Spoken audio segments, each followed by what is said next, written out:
This is Democracy Now!, democracynow.org, The War and Peace Report. I'm Amy Goodman. As many parts of the continental United States and the U.S. territory of Puerto Rico recover from a devastating series of hurricanes, Harvey, Irma, Maria, we end today's show with an update from one of the hardest-hit communities along the Gulf Coast, Port Arthur, Texas, a fence-lined community with several massive oil refineries that flooded during Hurricane Harvey. Just last week, a fire at the Valero oil refinery in Port Arthur released nearly 1 million pounds of emissions into the air, prompting residents to stay in their homes for hours. Meanwhile, the 3,600-acre Motiva oil refinery in Port Arthur that is run by Saudi Arabia says it plans to continue a multi-billion-dollar expansion of its facility, which is already the largest in the United States. This comes as hundreds of displaced Port Arthur residents whose homes were flooded during the storm continue to live in tents. And a number of Port Arthur residents who were renting and had to evacuate have been evicted. For more, we're joined by environmental justice activist Hilton Kelly, up from Port Arthur. He made history in 2011 when he became the first African-American man to win the Green Nobel Prize, the Goldman Environmental Prize. Kelly is the executive director and founder of the Community in Power and Development Association. His restaurant and home were both flooded during the hurricane. We last spoke with him on the phone just after the storm as he was helping save people. He joins us now in studio after attending a climate summit here in New York run by the Hip Hop Caucus. Welcome back to Democracy Now! It's great to meet you in person, Hilton Kelly. Thank you for having me, Amy. Appreciate being here. What are you facing in Port Arthur? Well, what we're facing in Port Arthur, Texas, number one, is mass evacuations of our renters. We're also facing Superfund sites. We're also facing... Explain what Superfund sites are. Well, Superfund site is an area that's been deemed uninhabitable due to contamination of some type of toxin. And most of the time in our area is petroleum waste or petroleum material that has been discarded in some shape, form, or fashion, and it has rendered the land uninhabitable. Keep going. What else? So with that being said, many of our people are being displaced. I mean, there's a lot of danger when you live in a situation like this. And also we're dealing with a situation with our elderly in our community and other communities around Port Arthur, Texas, where many people, homes that were flooded, these folks were right at their 30-year mortgage payment where they was about to be done with that. And now they're having to start over because FEMA is offering them a loan instead of some kind of grant opportunity. And basically, most of the people in Port Arthur has been abandoned by FEMA. The Red Cross has reached its limit, and many people were in lines trying to get their $400 check, and now that's gone. I mean, I've gotten thousands of phone calls and emails saying that we need help now to this day. And the aftermath of Hurricane Harvey is just starting to show its ugly head. How many Superfund sites, how many refineries are there in Port Arthur? Well, I think we have somewhere around 15 to 16 Superfund sites in Port Arthur. And These are toxic sites. These are toxic sites, land that you cannot build on anymore. That and flooded. Even some waterfronts, yes. And so when you have a Superfund site that's already contaminated and then it's exacerbated by a hurricane, what you have is debris or material that may spill into the communities and get into the floodwaters. And as you walk through those floodwaters, of course, you're being contaminated with petroleum products as well. Explain what happened in Valero. I mean, we were showing your own video of what took place there. And what is Valero? Well, Valero is an oil refinery located right in the historic African-American community. And what happened that particular day, from my understanding, is that there was some kind of spark that ignited this fuel storage tank, is what you're watching burning. And the fuel storage tank exploded. I mean, when it exploded, it rattled windows for about a mile. My brother lives within a quarter of a mile from that facility, and he called me immediately. He said, man, I believe one of the plants just exploded. And so I rushed to the scene, and of course I pulled out my camera and started to film and take photos of the incident. But yet this is a storage tank exploding is somewhat uncommon in our area, but there are constant emissions due to shutdowns and startup emissions, and also due to incidents that take place whenever they lose power. We see a lot of black smoke. We see fire at night, all through the night, sometimes 14-hour burns or 2 or 3 day burns at the Motiva plant, or if it's not the Motiva plant, this it's is the the Chevron largest chemical plant in the United States. Yes, Motiva Oil Refinery is the largest oil refinery in the Northern Hemisphere. These guys put out 625,000 barrels of oil per day. So in any given day, we're going to get our daily dose of sulfur dioxide, sulfuric acid, 1,3-butadiene, which is a known carcinogen. And we have a disproportionate number of people in Port Arthur that are suffering with cancer, that are suffering with respiratory issues. This is the plant run by Saudi Arabia? Yes, this is 100% Saudi-owned, and we want to encourage the Saudi prince, the Saudi king, to come to Port Arthur and visit with the people that are living on that fence line, that are living at or below the poverty line, and answer the question, why aren't they doing more to assist this community in its time of need, and why aren't they doing more to assist the people anytime in that particular community that have to bear the brunt of them making billions of dollars annually? You grew up across the street from Motiva? Yes, I did. In the historically black community there? Yes, I did. I was born at 1202 E Carver Terrace housing project in 1960 to a 17-year-old mother. You moved away from Port Arthur, but Yes. you moved back. Why? I left Port Arthur seeking a better opportunity. I lost my mother, Bernadine Kelly, to domestic violence. She was shot and killed by my stepdad. And I left Port Arthur just to get away, and I joined the United States Navy, where I served for 4 years. I was a second-class petty officer by the time I got out, E5. And when I got out with an honorable discharge, I decided to pursue a career in acting, and I stayed in California for 21 years pursuing that career, and I finally got into the Screen Actors Guild in 1991. You were a stuntman? Yes, yes. I really did the stunt thing. I enjoyed that. And I worked very closely with Michael T. Williamson. Now, Michael T. Williamson is best known for his role as Bubba in Forrest Gump, and also Uncle George in ATL. And he and I are still pretty good friends to this day. So, yeah, I mean, it was a great stint. So you're doing fine. Why'd you come back to Port Arthur? Well, I went home to Port Arthur just to visit in 2000, just to go to a Mardi Gras and visit with friends and relatives. And so when I got to Port Arthur in 2000, February, I just sort of walked around and I saw the dilapidated buildings. I saw a large number of kids playing in the streets. There was no community centers. And the pollution was just as bad then as it was back in the 70s. And so when I went back to California, I was working on Nash Bridges at the time with Don Johnson and Cheech Meredith. I kept thinking about how someone needed to do something in Port Arthur to help bring some reprieve to that community and help get the kids off the street. And so by May of 2000, I decided that I had to go back home after an epiphany. I had a dream, as cliche as that may sound, but I literally did. And it was so powerful to where it led me to go back home to do what I'm doing today.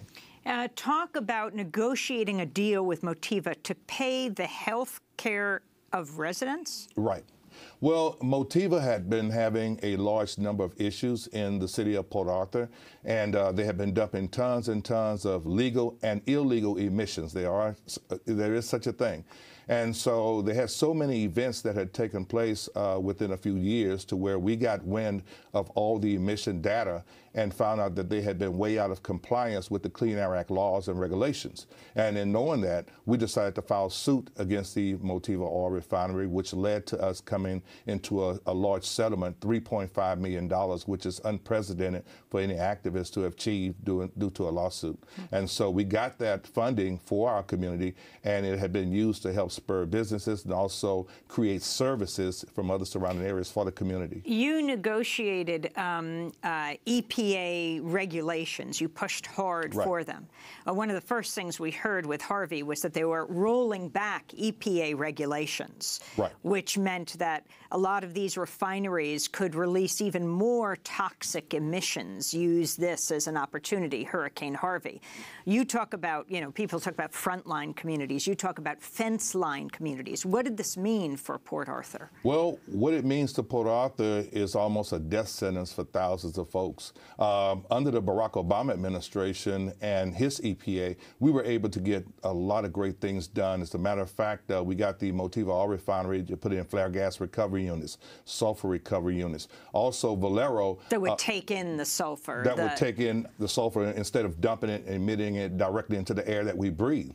We also got Valero to do the same thing. And what Valero found, and they articulated to me, was that it helped them to save fuel. I mean, it was a good thing to put those kind of regulations in place and to push them to put in flare gas recovery units and sulfur recovery units. But under Trump, he's unraveling all the great work that Obama administration had achieved. Lisa Jackson was very instrumental in helping us to get a clinic built in the city of Port Arthur. The EPA administrator. The EPA administrator, Lisa Jackson. And also Gina McCarthy also is a friend of the environment. They get it. They understand climate change is real. And we think it's time for Trump to get the message. It's real. It's happening now. And because of rollback, it's going to hurt and harm many communities, not only in Port Arthur, but around the state of Texas and also around this world. Where is FEMA and the Red Cross? I mean, the Red Cross, I don't know how many millions of dollars that it got to deal with Texas, and everyone recognized the mass crisis in Texas. What about how Port Arthur residents were dealt with?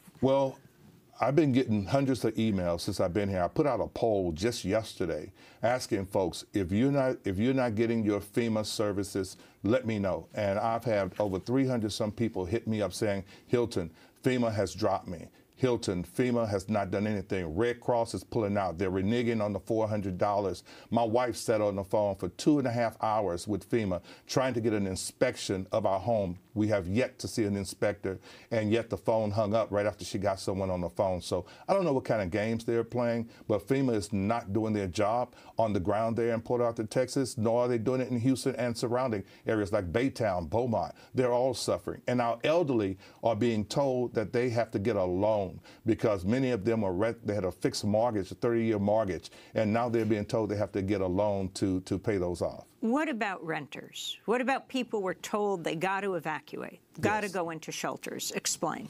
A lot of the renters, like in Lewis Manor housing projects, Prince Hall, a bunch of the other apartment complexes there around, like Cedar Ridge, these places evacuated everyone. And what they told many of these folks is that they were being evicted, not asked to vacate until the place was renovated, but they told that they were evicted. Now, usually when you get evicted, it's because you've done something wrong or you were negligent in keeping up with your release agreement. But these people were evicted, so they have no right to return. And so we're asking people, we're working closely with legal aid to help inform these citizens of their rights, that they have a right to stay, that they have a right to return, and we're asking them to stay in place until someone comes to tell you directly. This is terrible, because if someone thinks that they are going to be evicted if they leave their home, then that will endanger them next time. They will not leave. That's right. What were the grounds that they were evicted? We're talking about public housing now. We're talking about the federal government. Ben Carson came to Port Arthur? I never got a phone call. I was waiting for a phone call from Mr. Carson due to the large amount of work I've been doing. The head of HUD. Yeah, the head of HUD.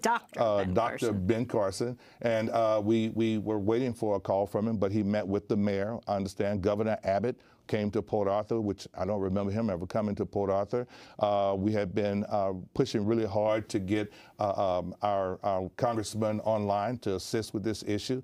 And yet these guys, they kind of pick and choose some of the better apartment complexes to go to and brag about how this was used, block grants were used, but yet they didn't hit the hardline areas where people were being thrown out on their ears with their kids, sleeping in cars because they had nowhere else to go.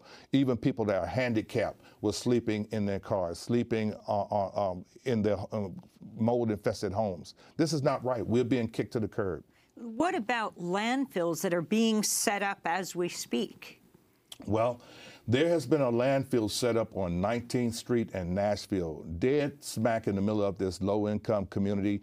The mayor of Port Arthur, Derek Freeman, said that it was the most expedient place and that it was safe.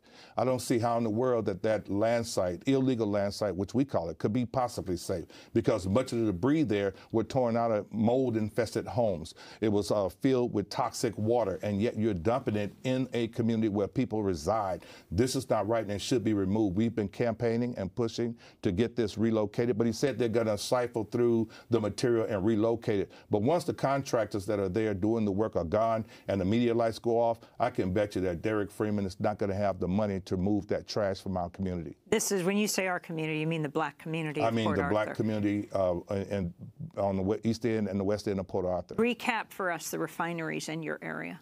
Yeah, well, the refineries in our area, we have the Motiva Oil Refinery, we have Valero Oil Refinery, we have Total Oil Refinery. French.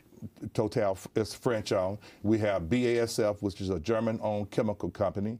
We have Chevron Chemical Company. We have Flint Hills Chemical Company. We are inundated with petroleum industries that dump daily. If one refinery or chemical plant is not having an emission event, another one is. And we also have Oxbow Calcining, which is a pet coke facility that takes the gook that's left over from the refineries and process it and dump tons of sulfur dioxide into the air every day, all day. Puerto Rico is dealing with an environmental catastrophe right now. You've been to Puerto Rico a number of times to help the people of Puerto Rico deal with coal ash, something they have been fighting and resisting the dumping of for quite some time. Well, I've been working very closely with Denny Larson with the Bucket Brigade in California, and he and I have worked together helping those folks over there in Puerto Rico to get some results when it comes to reducing the coal ash from a lot of the coal-fired power plants out there. And what they do, they've been dumping the coal ash in dump sites, which is illegal. A lot of the dust and debris from that coal ash flies through the community. It gets on the windowsills. And if it gets on the windowsills, you can bet it's in the very air that you're breathing. And a lot of the people there, particularly kids, are very impacted by those particles. And many of the people are suffering respiratory problems because of that exposure to fly ash. And something needs to be done. And with this hurricane, I'm pretty sure that much of that coal ash had been washed into the community. The people of Puerto Rico are in a serious situation, and we need to do all that we can to get them the help and assistance they need. You were dealing with that coal ash before the flood. Oh, yes. I mean, we've been dealing with the coal ash issue for We only have 30 seconds. So what would it mean with this massive flooding of the island? Well, with the massive flooding of this island, it definitely means certain injury, definitely certain injury, and in many cases, death, because this high exposure to these kind of toxins with heavy metals and stuff can contaminate the blood, and ultimately people can perish from this down the road. We're going to continue the conversation posted online at democracynow.org. Hilton Kelly, environmental justice activist in Port Arthur, Texas, a fence-line community on the Texas Gulf Coast that was hit hard by Hurricane Harvey. That does it for our broadcast. Democracy Now! Is produced by Mike Burke, Nermeen Sheikh, Dina Guzder, Renee Feltz, Carla Wills, Laura Gottesdiener, Sam Malkoff, John Hamilton, Robbie Karen, Hani Masuj, and Irina Nadura. Our website's democracynow.org. I'm Amy Goodman. Go there for transcripts and video and audio podcasts. Thanks for joining us.